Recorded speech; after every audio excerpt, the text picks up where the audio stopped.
as a yeoman to go do admin when they get out. They end up doing something completely different for some reason.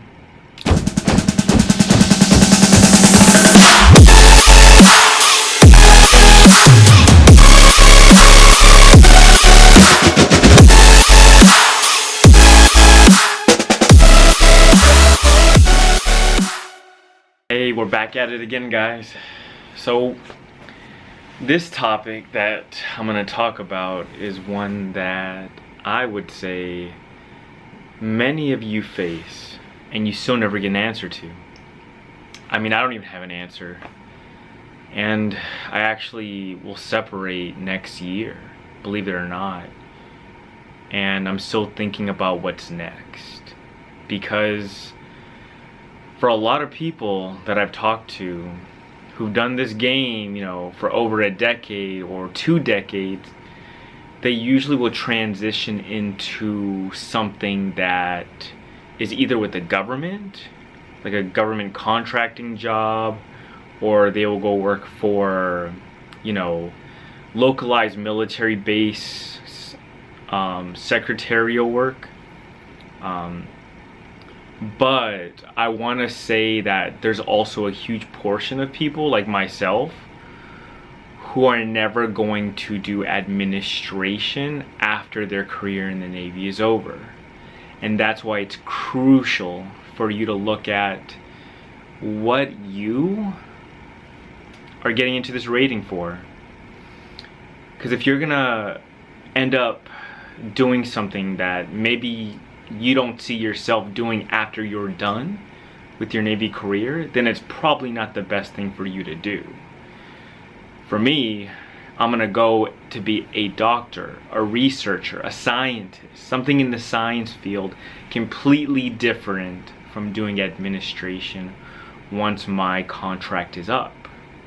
And so that's 10 years of my life which I spent doing administration just to start all over again to do something that has nothing to do with administration. And so my point of view is also based off the future of our economy and how people are integrating themselves with the newest technology, which kind of make the secretary, the administrator, obsolete. And it's only evolving technology more and more. So your position right now is not gonna have a good transition to the civilian world for the future of how this economy in the United States is gonna work. Just on my perspective, there's new applications such as Monday, which basically auto plans and auto generates schedules. Well, the problem with that is in the submarine force as a submarine yeoman, we don't have that. You have to type a schedule, manually type a schedule in Microsoft Word from a calendar. You're manually typing something that already exists in a calendar and you're putting it on a piece of paper and you're passing it out around the submarine. It's like a 6-step process. First, you print out Outlook, and then you retype that whole calendar into a Word document, and then you take that Word document and you route it for signature to get approved.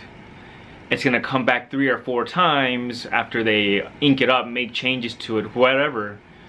And then finally, when it gets signed, you have to pass it out in probably 30 locations, depending on what class of submarine you are on. Now think about that. Think about that process. They don't do that in the civilian world when it comes to planning whatsoever. So a lot of the skills you will do in the submarine force just won't have a good transition. And I wish I would have known that a long time ago. But unfortunately, you have to do it to experience it. So for those of you who are dead set on administration, secretary work being your talent, and you're all for it, and you can see yourself doing that after the Navy, then go for it. Go for it. But still, just how things evolve. You never know if those jobs are gonna be a thing of the future. I would also say that you also have to think about the connections you're gonna make in the submarine force, versus in the surface navy. Unfortunately, a lot of your time is spent underwater. It's kind of hard to network when you're underwater. Let me just put it out that way. It's hard. Whereas if you're on an aircraft carrier as a surface fleet yeoman, the possibility is thousands. You never know that one person can change your life and you have better odds with the amount of people. Unfortunately, you're the only administrative rating that's on board the submarine. Whereas, like I say, in the surface fleet, you have different rates that work exclusively with different types of the job that you have to do. What I mean is that administratively, there are the legal men, which if you're in the surface fleet, you can work with legal men and learn more from them. So if you wanted to pivot when you get out to become a lawyer, go to law school, that works perfectly because you can work directly with the legal department.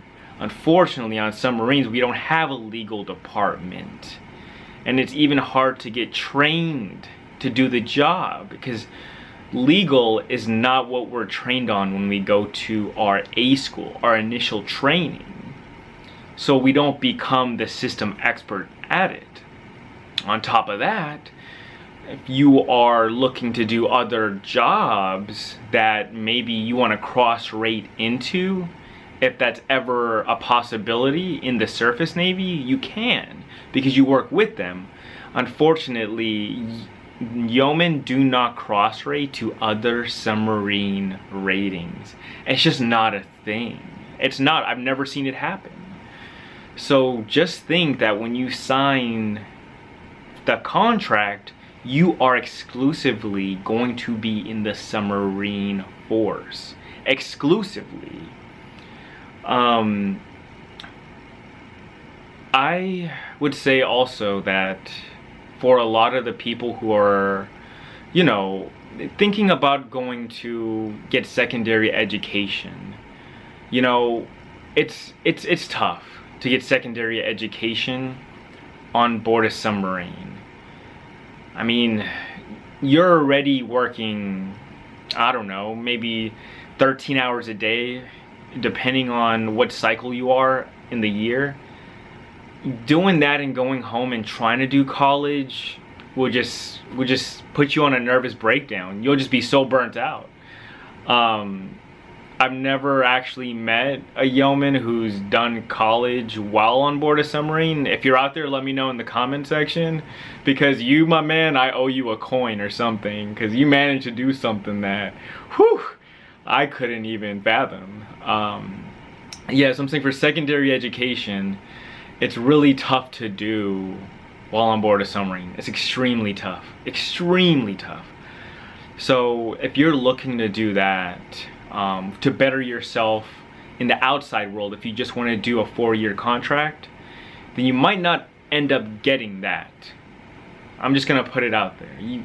If you want to go to get tuition assistance while you're on board the submarine as a submarine yeoman, you could pretty much just say forget it with how busy you are.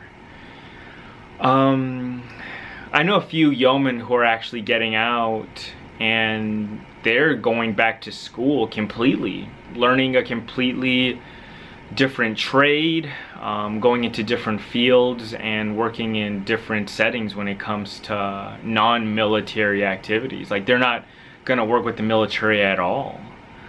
And I can understand that. I just think that there's a lot of yeomen out there that are just really fed up, and the last thing they would want to do is put themselves back in a position where they have to work for the military again.